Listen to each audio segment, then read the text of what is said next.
أعوذ بالله من الشيطان الرجيم. بسم الله الرحمن الرحيم. وصلى الله على سيدنا ومولانا محمد النبي الأسعد الكريم وعلى آله وصحبه وسلم تسليما.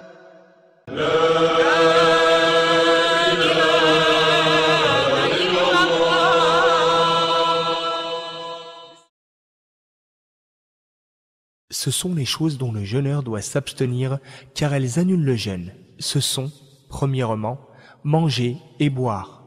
Allah qu'il soit exalté a dit « Mangez et buvez jusqu'à ce que vous discerniez le fil lumineux de l'aube du fil obscur de la nuit.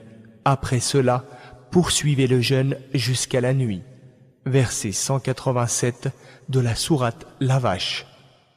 Celui qui mange ou boit par oubli, son jeûne est valide et n'a pas de péché, comme le prophète, paix et salut d'Allah sur lui, a dit « Qui a mangé ou bu par oubli, alors qu'il est en état de jeûne, qu'il poursuive alors son jeûne, car en fait c'est Allah qui l'a nourri et abreuvé. » Hadith rapporté par Al-Bukhari et Muslim. Deuxièmement, ce qui est comparable au boire et au manger, exemple, les solutions injectables nutritives qui pénètrent dans le corps et lui apportent ce qui lui manque de sels minéraux et nutriments. En effet, elles tiennent lieu de nourriture et de boisson. Elles sont donc jugées pareillement, c'est-à-dire que comme la nourriture et la boisson, elles annulent le jeûne. La transfusion sanguine pour le malade. En effet, le but de la nourriture et de la boisson, c'est justement le sang, c'est-à-dire sa production par l'organisme ou son enrichissement en éléments nutritifs. Fumer, quelle que soit la substance, en effet, cela annule le jeûne du fait que cela consiste en l'introduction dans le corps de produits nocifs par inhalation de fumée. Troisièmement, le quoi consistant au minimum en l'introduction du gland dans le vagin, peu importe qu'il y ait ou non éjaculation. Quatrièmement, l'éjaculation provoquée volontairement par le contact physique, la masturbation ou autre. En revanche, les pollutions nocturnes, les éjaculations involontaires, n'annulent pas le jeûne quand elles surviennent pendant un sommeil diurne. Il est permis à l'homme d'embrasser sa femme, etc., à condition qu'il soit capable de se contrôler pour ne pas annuler son jeûne. Cinquièmement, se forcer à vomir de façon intentionnelle. En revanche, celui qui est pris par le vomissement sans le faire volontairement n'est pas fautif, son jeûne reste valable.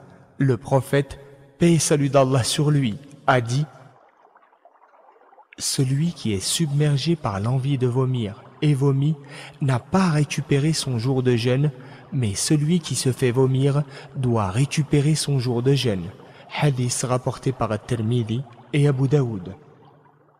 Sixièmement, l'écoulement du sang, des règles ou des lochis.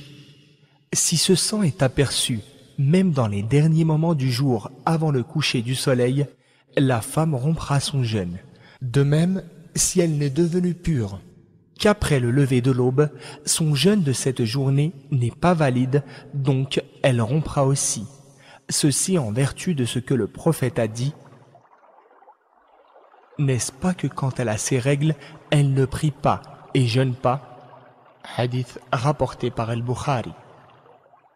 Quant au sang pathologique qui coule de la femme, hémorragie utérine, métrorragie, et qui n'est ni le sang menstruel dont la période est régulière dans le mois, ni le sang d'élochie consécutif à l'accouchement, il n'empêche pas le jeûne.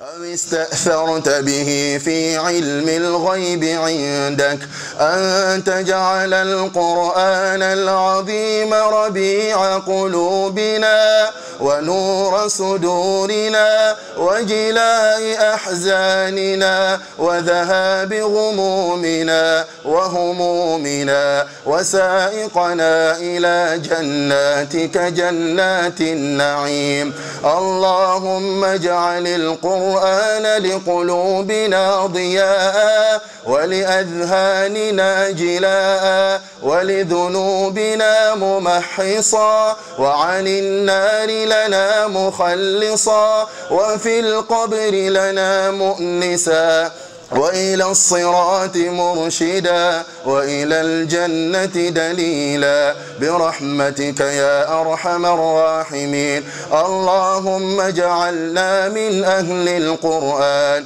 الذين هم أهلك وخاصتك يا رب العالمين، ولا تجعلنا يا مولانا ممن استهوتهم الشياطين وشغلتهم الدنيا عن الدين وأصبحوا من النادمين وفي الآخرة من الخاسرين. اللهم اجعلنا من أهل القرآن الذين هم أهلك وخاصتك يا رب العالمين، واجعلنا ممن يحل حلاله ويحرم حرامه ويعمل بمحكمه ويؤمن بمتشابه ويتلوه حق تلاوته على الوجه الذي يرضيك عنا، واجعله اللهم شاهدا لنا يوم القدوم إليك، حجة لنا يوم الوقوف بين يديك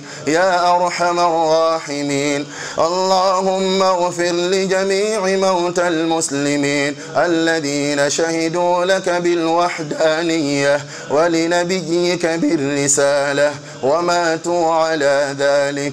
اللهم اغفر لهم وارحمهم وعافهم واعف عنهم وأكرم نزلهم ووسع مدخلهم واغسلهم بالماء والثلج والبرد ونقهم من الذنوب والخطايا كما ينقى الثوب الأبيض من الدنس. اللهم انقلهم جميعا من ضيق اللحود ومراتع الدود إلى جنات الخلود في سدر مخدود وطلح مندود وظل ممدود.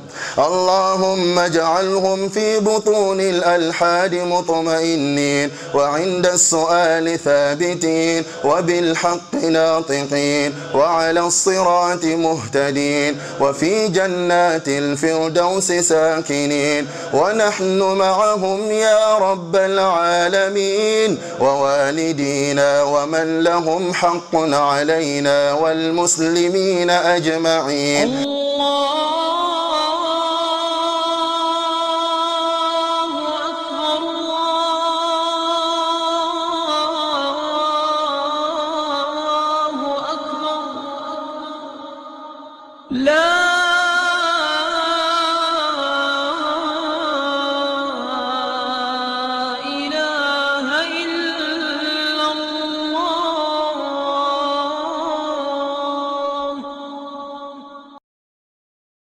اللهم أهل علينا شهر رمضان بالأمن والإيمان والسلامة والإسلام والتوفيق لما تحب وترضى يا ذا الجلال والإكرام.